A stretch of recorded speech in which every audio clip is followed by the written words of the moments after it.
बोलो श्री कृष्ण भगवान की जय।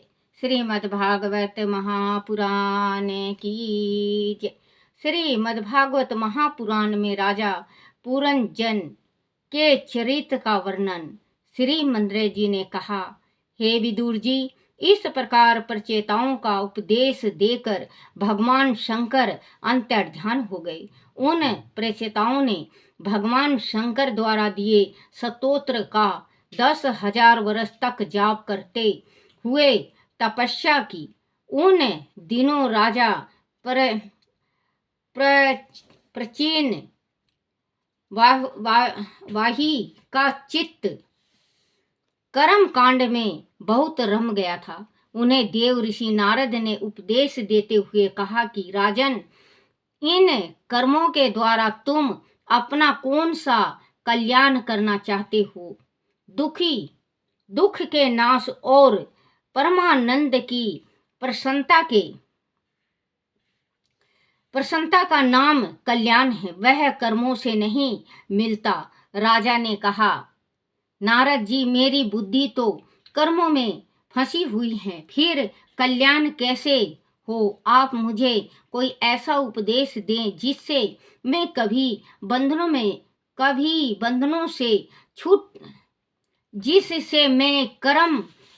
से छूट जाऊं। नारद जी ने कहा, राजन, तुमने यज्ञ में हजारों निरपराध पशुओं की बलि दी है। वह सभी तुमसे बदला लेने की बात जो रहे हैं। जब तुम मरकर परलोक में जाओगे तब वह तुम्हें अपने लोक के सींगों से छेदेंगे। इस विषय में मैं तुम्हें एक प्राचीन कथा सुनाता हूँ। पूर्व काल में पूर्वजन नाम का एक यशस्वी राजा था। उसका अविज्ञात नाम का एक विचित्र मित्र था। पूर्वजन को तरह तरह के भोग को भोगने की बड़ी लालसा रहती थी।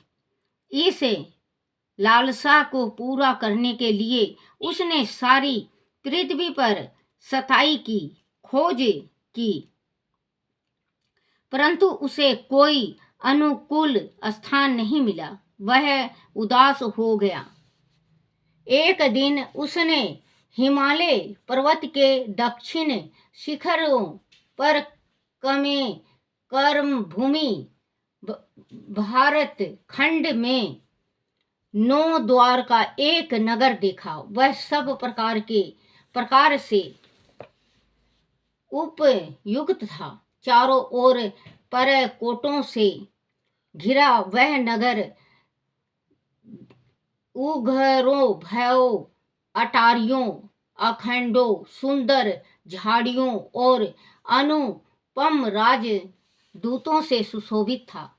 उसमें सोने, चांदी और लोहे के शिखर बने विशाल भवन थे। उसके भव प्रसादों के प्रस नीलम स्फटिक बेंदु रे मोती पन्ना और लालों के बारे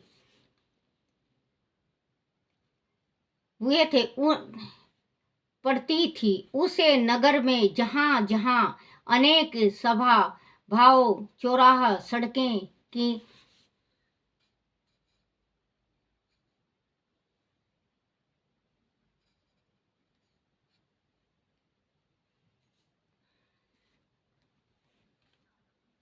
नगर में जहां तहां अनेक सभा भवन, चौराहा, सड़कें, क्रीड़ा भवन, बाजार, विश्राम स्थल, ध्वजा, पताकाएं और मूंगे के बने चबूतरे शोभामान थे। उस नगर के बाहर एक दीप वृक्ष और सुंदर लताओं से घिरा एक उद्यान था, जिसके बीचों बीच एक सुंदर निर्मल जल का सरोवर था। वह तरह तरह के पक्षियों की चहचहाट और भौरों की गुंजार सुंदर सुगंधित पुष्पों पर मंडरा रही थी। शीतल मंद सुगंध पवन वह बहती रहती थी। वह के वन्य पशु अहिंसा प्रकृति के प्रतीत होते थे, मानो वह अपना स्वभाव भूल चुके हैं। राजापुर जन उस अद्भुत नगर को देखकर मोहित हो गया। वह जब वहां घूम रहा था तो उसने पूर्जनी नामक एक सुंदर युक्ति को आते देखा। उसके साथ 10 सेवक थे। प्रत्येक की 100 सुंदर नारियां पत्नियां थी। पांच फन वाले एक सांप उनका द्वारपाल था। वही उस सुंदरी की सब ओर से रक्षा करता था। वह भोली भाली सुंदरी विवाह के लिए वर की तलाश में थी। वह श्याम वर्ण की अद्भुत सुंदरी थी। पीले रंग की उसने साड़ी पहनी हुई थी और उसकी कटी में सोने की करधनी पड़ी हुई थी। चलते समय उसके पैरों में पड़े नुपुर की मधुर झलक वह झनकार वह होती थी। उसकी तिरछी चितवन से पूर्णजन घायल हो गया। उसने उस सुंदरी से मधुर वाणी में कहा, हे कोमल लोचने, तुम कौन हो? किस की कन्या हो? इस समय तुम कहाँ से आ रही हो? इस नगर के समीप तुम किसकी प्रतीक्षा कर रही हो? तुम्हारे साथ यह सूरवीर कौन है? यह सहेलियां और यह सर्प कौन है? तुम इस एकांत वन में किसे खोज रही हो? देखो, मैं खड़ा वीर और पराक्रमी हूँ। क्या तुम इस पुरी में मेरे साथ विवाह करोगी? नारद जी ने कहा, राजन, जब पूर्वजन ने उसके रूप पर मोहित होकर उससे इस प्रकार याचना की, तब उस सुंदरी ने मुस्कुराते हुए उसकी याचना को अपनी सहमति प्रदान कर दी। उसने कहा, नरश्रेष्ठ, मुझे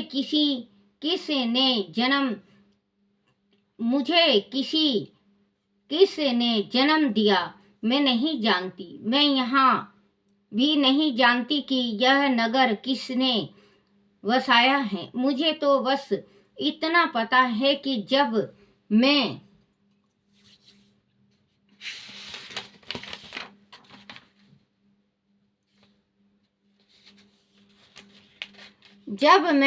सो जाती हूँ तो मेरे यह सब सहेलियां और यह सर्प मेरी रक्षा करते हैं। आप यहाँ पधारे हैं, यह मेरे लिए सौभाग्य की बात है। आपका कल्याण हो।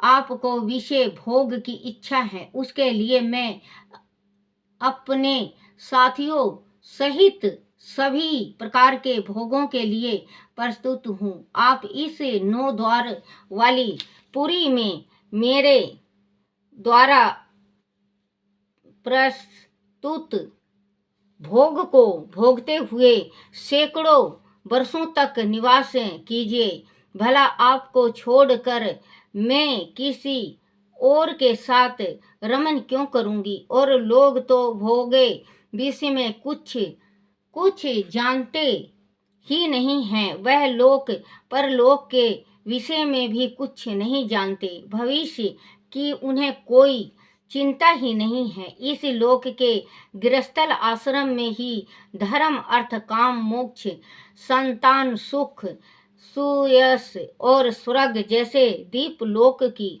प्राप्ति हो सकती है। सो संसार का जिन्होंने त्याग कर दिया है, वह वैरागी लोग तो इस सुख को कल्पना भी नहीं कर सकते हैं। वीर शिरोमणि, इस लोक में मेरी जैसी सुंदरियां भला कहाँ मिलेगी?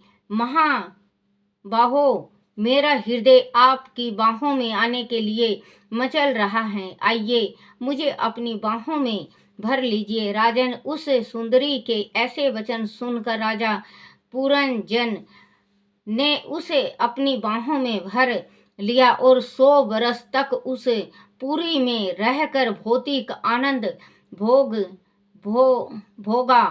गायक राजा की यह कृति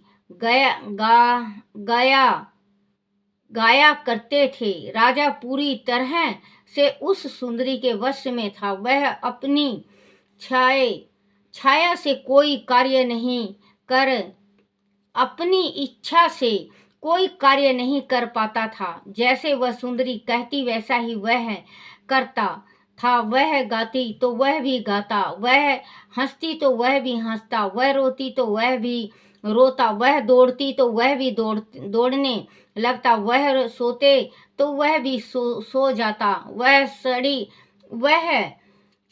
वह खड़ी होती तो वह होती या बैठती तो वह भी खड़ा होता और बैठ जाता। कहने का आशय यही है कि वह जो भी काम करती वह भी करता। वह पूरी तरह उसके अधीन हो गया था। इस प्रकार राजा पुरंजय उस सुंदरी के द्वार पूरी तरह ठगा गया था। वह मूर्ख, इच्छा न होने पर भी पाले हुए बंदर के समान उसका अनुकरण करता रहता था। बोलो श्री कृष्ण भगवान की जय हो। श्री कृष्ण गोविंद हरे मुरारी, हे नाथ नारायण वासुदेवाय, हे नाथ नारायण वासुदेवाय, हे नाथ नारायण वासुदेवाय। बोलो श्री कृष्ण भगवान की जय हो। अपने अपने माता पिता की जय हो। अपने अपने गुरुदेव महाराज की जय हो। हे मेरे कान्हा, हे मेरे बंसी वाले, हे मेरे गिरधारी, मेरे से कोई भूल हो जाए, कोई चूक हो जाए, मुझे क्षमा करना, क्षमा करना। कोई टूटी हो जाए, मुझे क्षमा करना। आरती श्री भागवत भगवान की है आरती, पापियों के पाप को है तारती। आरती श्री भागवत भगवान की है आरती, पापियों के पाप को है तारती। ओम जय जगदीश हरे, स्वामी जय दीनानाथ हरे, स्वामी जय बद्रीनाथ हरे। तुमको निस दिन धावत, भगवान जी को सदारी मनावत, हरि ब्रह्मा शिव जी। ओम जय जगदीश हरे। मात पिता तुम मेरे, शरण गहूँ किसकी, स्वामी शरण। बोलो श्री कृष्ण भगवान की जय हो।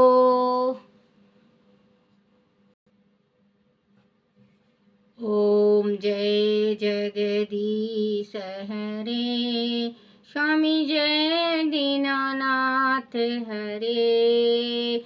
तुमको निस दिन धावत, ओम जय श्री कृष्ण हरे।